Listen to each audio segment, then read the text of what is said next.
What's going on, guys? I figured I'd check in with you on something new we got here. We got a 2014 Chevy Malibu. Customer wanted a dash cam, but he also wanted a backup camera, so let me show you what we got. So we got the new mirror replacement.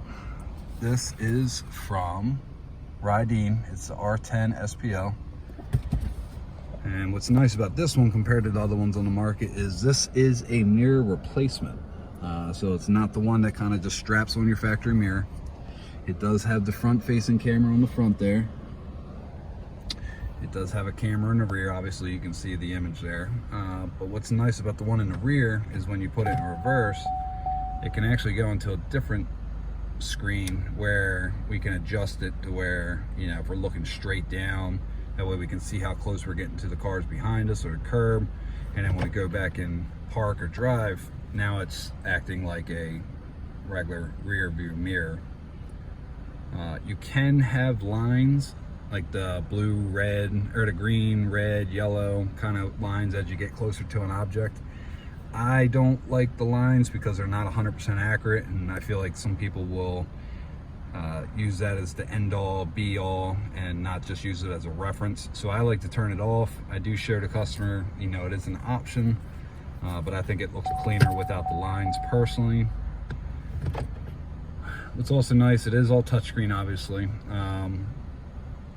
You can have split screen, you know, the front-facing camera, rear-facing camera. You can have just the front camera only. And then obviously right back to the rear facing. And then as I showed you, when you put it in reverse, it does go to the rear view camera. Does not need to use a cigarette plug for power like the other ones, which is also nice. This one gets hardwired.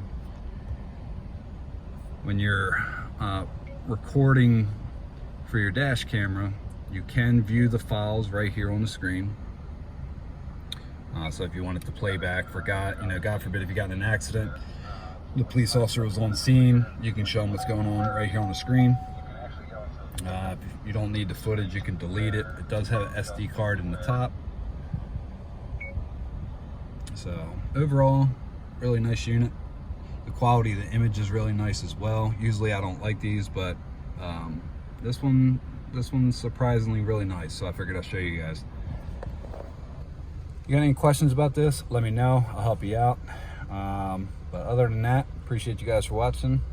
Till next time, see you.